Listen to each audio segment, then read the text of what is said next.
doesn't look like that nice music soothed our crying baby here. But when you look at the assessment of the infant pain rating scales for children on page 932 of your maternal child nursing care, you'll notice that there are different ways to rate children's pain. But we need to consider specific populations and consider how that assessment is going to differentiate from neonates to and pre-verbal children. Because the most reliable pain indicator, remember, is self-report, and in the newborn, neonate, pre-verbal children, this is not possible. So we have to rely on behaviors, and crying is associated with pain, and the more intense and more sustained the infant is, probably the more pain we can assume that this child has been having. As far as considerations for older adults run the risk for untreated pain simply because they don't seek care. And since they don't seek care, they possibly have under treatment of the pain. This is especially true as far as cancer pain goes. Often when you think about it culturally, and you think about if you think about your grandparents and how your grandparents' views were as far as hard work and pain and determination and drive and sweat and tears, you know, there's just definitely different beliefs about pain. And again, it's related to that idea that they will become addicted to pain medication. Again, I'm mentioning the PQRST for pain assessment. So when you are assessing the adult, the verbal person, take a look at these and make sure you're including all of these when you are considering their pain. With the psychosocial aspect of pain, all pain holds significant meaning. And again, I go back to pain is what the person is experiencing, says it is, when it is, how it is.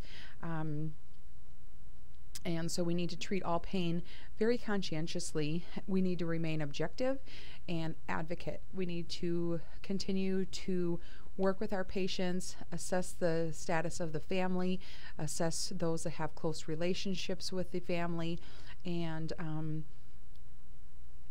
see what kind of coping strategies they have. Chronic pain can also be associated with progressive diseases, so cancer, rheumatoid arthritis, peripheral vascular disease that have the intermittent claudication.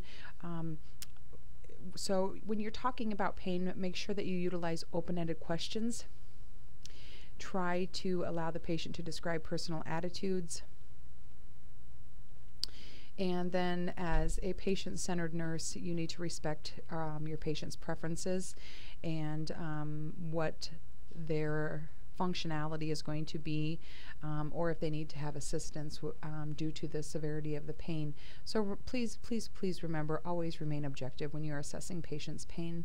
With when we are talking about drug therapy, you need to remember back to your nursing tutorial in ATI, and we're going to go least invasive to most invasive. So we want to consider non-pharmacologic methods first. So the relaxation, the guided imagery, distraction, when you're taking care of neonates, trying sucrose or pacifiers. So think least invasive, most invasive. But for drug therapy, when the non-opioid or when the non-pharmacological methods don't work, then we need to consider analgesics. It's always important to remember to consider analgesics be administered prior to procedures. So especially bedside surgical debridement or complex dressing changes, things you know that are going to cause your patient a great deal of pain. Make sure that we're getting them medicated. If your patient has a PCA pump and you're going to get them up to walk, make sure you push that PCA pump, give them some time for the opioid to start working, and then once you've given them some time and allowed the drugs to interact, hopefully your patient will be comfortable and will be able to ambulate a little easier. With the non-opioid analgesics, those are going to be our first line of therapy for mild to moderate pain. We're talking about aspirin, Tylenol or acetaminophen. The thing to remember about non-opioids is that they do have a ceiling effect and can cause overdose. Yes, the opioids can cause overdose and it would be respiratory depression. However, with non-opioids, they can cause toxicity. So it's best that when we are using Tylenol, we stay within the recommended guidelines, and I believe at one point it was 3,000. I think it's maybe back down a bit from there, 3,000 milligrams per day. So we do need to remember the ceiling effect of these medications. Typically, we want to see our patients getting about 650 milligrams every 6 to 8 hours. Can also consider the NSAIDs, so that especially if it's some type of inflammatory response going on. NSAIDs are great for inflammatory type pain with associated with arthritis, dental pain, menstrual periods, muscle cramps, muscle aches, headaches, those kinds of things. So good idea with the NSAIDs, but you also need to take caution and remember that NSAIDs and aspirin do cause some GI disturbances, and they do work with decreasing platelet aggregation. So they can cause some prolonged bleeding time. So we do want to consider what the patient is taking. When you are considering your patient's history, always remember to ask about over-the-counter medications, because sometimes they may not remember to include those when they're talking about meds.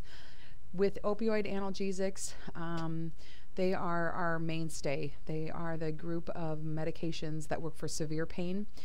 They work centrally by blocking the release of neurotransmitters in the brain, and opioids are classified as full or mu agonists, so those would be your morphine type medications. They can be partial or mixed agonist antagonists.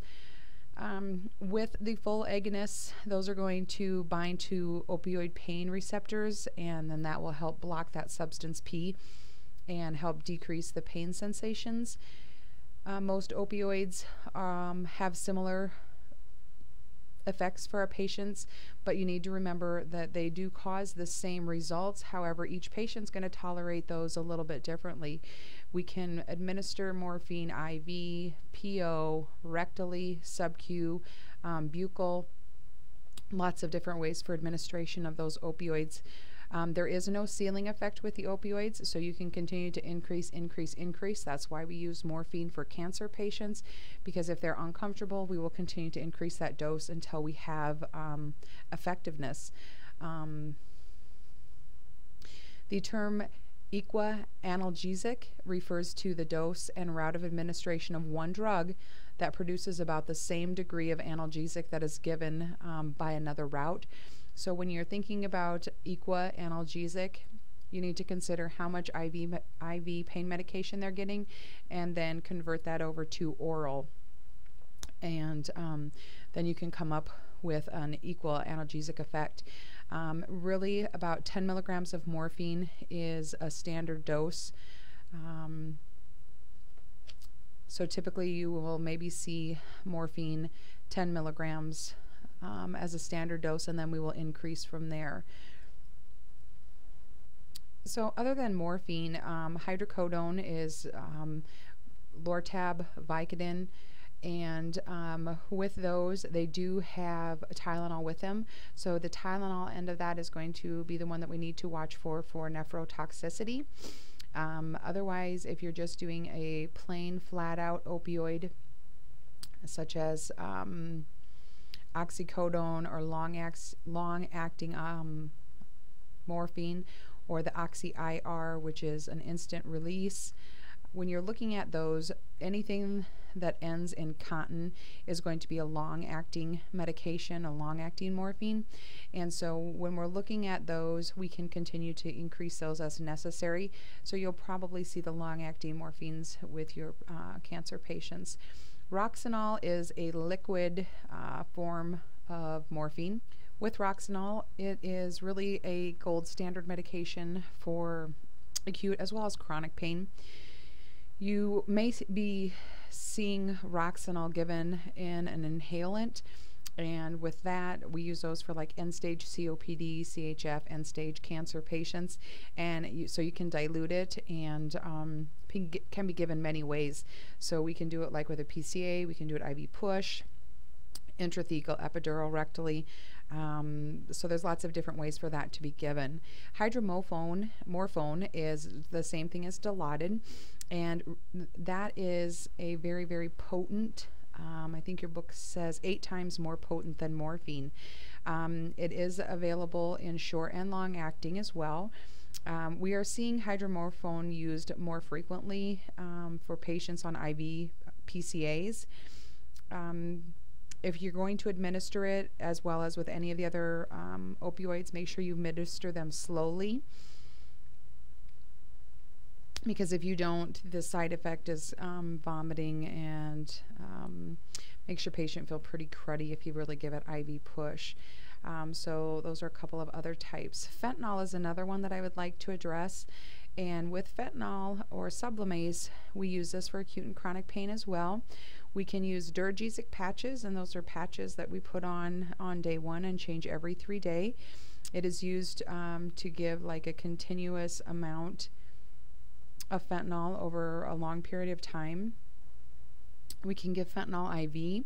For giving it IV, typically you're going to see that in the PACU with patients that need rapid-acting pain medication. It has a very short half-life, short duration, so it's really good to use for patients that are in the PACU. Methadone is another full opioid agonist, and it works in a couple of different ways, and it's very inexpensive, very effective for chronic pain, but it's really not recommended for use because it has very complex and can be potentially unsafe to use. So practitioners need to be very cautious when they're doing this. There is some black box warnings on it because of fatal overdoses, so we do want to watch those. Demerol is another one that is prescribed in acute care settings, but the deal with that is we don't want to use it for any more than 1 to 2 days, because it does cause central nervous system toxicities, or it can cause it. It doesn't say it will cause it, but that's known to happen.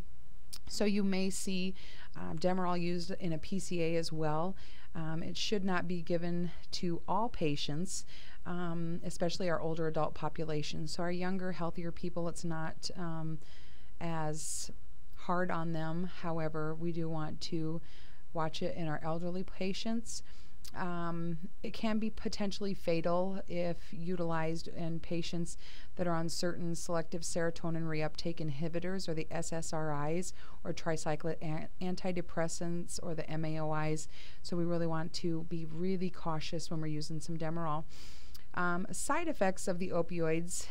The most important thing to remember about opioids is that we need to watch respirations. They are constipating, as are all pain medications, so we don't watch the constipation and bowel habits, but other things, nausea, vomiting, urinary retention, especially if it's given intrathecal or in epidural spinal. So we do want to watch for urinary retention. Pruritus is very common. Sedation, so we do need to be watching our patients' respirations so we don't depress them, don't depress their ventilatory efforts, because they do have an effect on the central nervous system. We want to caution people that are utilizing these to not drive. And if they are on any other type of sedatives, we need to use them very cautiously. So this is a nice little flower pot mixture of medications. It talks about hydrocodone, it talks about oxycodone, and opium, which is where they are derivative ofs. Overdose, it talks about those, and these are controlled substances, so they will be under lock and key. Narcan is going to be the reversal agent. We will continue on and hopefully finish up pain with our. Just remember, they're good to use, but we also need to continue to use with caution.